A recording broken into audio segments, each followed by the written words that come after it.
today I will make a informative video for you all. So I will teach you citizenships in 2 minutes. All the articles. तो article 5 ये कहता है कि अगर आपके पास domicile है इंडिया का, डोमिसाइल का मतलब जब इंडिया और पाकिस्तान का पार्टीशन हुआ था उसके बाद आपने कभी भी नहीं सोचा माइग्रेट करने का, तो आपके पास डोमिसाइल है। और अगर आप इन तीनों में से कोई भी एक कंडीशन फुलफिल करते हैं, या तो आपका जन्म हुआ है इंडिया में, या फिर आपके किसी पेरेंट का जन्म हुआ है, या फिर आप 5 साल से इंडिया में रह रहे हैं ऑन 26 जनवरी 1950, तो आपको इंडिया की सिटीजनशिप मिल जाएगी आर्टिकल 5 के अकॉर्डिंग। आर्टिकल 6 ये कहता है कि अगर आप पाकिस्तान से इंडिया माइग्रेट हुए हैं तो इसमें 2 कंडीशन है, बिफोर 19 जुलाई 1948 और आफ्टर 19 जुलाई। तो दोनों के लिए एक कंडीशन तो जरूरी है, या तो आपका जन्म होना चाहिए इंडिया, अनडिवाइडेड इंडिया में, आपके पेरेंट्स का या आपके ग्रैंड पेरेंट्स का।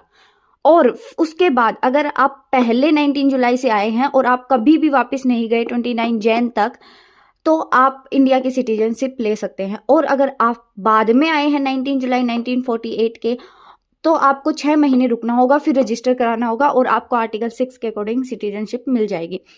फिर आता है आर्टिकल 7। आर्टिकल 7 ये कहता है कि आप इंडिया से पाकिस्तान गए और फिर पाकिस्तान से वापस इंडिया आ गए, लेकिन आप इंडिया से जब पाकिस्तान गए थे तो आप 1 मार्च 1947 के बाद गए थे, और आप वापस आ गए थे 26 जनवरी 1950 से पहले, तो आपको 6 महीने यहाँ इंडिया में रुकना होगा, रजिस्टर कराना होगा और आपको आर्टिकल 7 के अकॉर्डिंग सिटीजनशिप मिल जाएगी। और आर्टिकल 8 ये कहता है कि अगर आप इंडिया से बाहर रह रहे हैं, या तो आप या आपके पेरेंट्स या आपके ग्रैंड पेरेंट्स अनडिवाइडेड इंडिया में बोर्न हुए हैं, तो आपको रजिस्टर कराना होगा डिप्लोमेट्स ऑफ इंडिया से, और आपको आर्टिकल 8 के तहत सिटीजनशिप मिल जाएगी। आर्टिकल 9 ये कहता है कि आप वॉलेंटरली अगर किसी और कंट्री की सिटीजनशिप एक्वायर करते हैं तो आप इंडिया की सिटीजनशिप खो देंगे। आर्टिकल 10 ये कहता है कि इन सभी आर्टिकल के तहत जो आपने सिटीजनशिप ली है 29 जनवरी 1950 को, तो आप वो सिटीजन, पार्लियामेंट के पास पावर है कि वो लॉ बना सकती है कि ये सिटीजनशिप आपकी डिसकंटिन्यू होती है।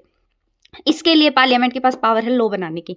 और आर्टिकल 11 ये कहता है, और पार्लियामेंट को पावर देता है कि वो पार्लियामेंट लॉ पास कर सकती है आगे आने वाली कि और भी तो बच्चे जन्म ले रहे हैं ना, तो उनको सिटीजनशिप या फिर कोई और कंट्री का इंसान सिटीजनशिप एक्वायर करना चाहता है, लूज करना चाहता है, तो उसके लिए क्या लॉ और क्या प्रावधान होगा, उसके लिए आर्टिकल 11 पावर देता है पार्लियामेंट को लॉ बनाने की। तो thank you very much. Subscribe if you like my videos.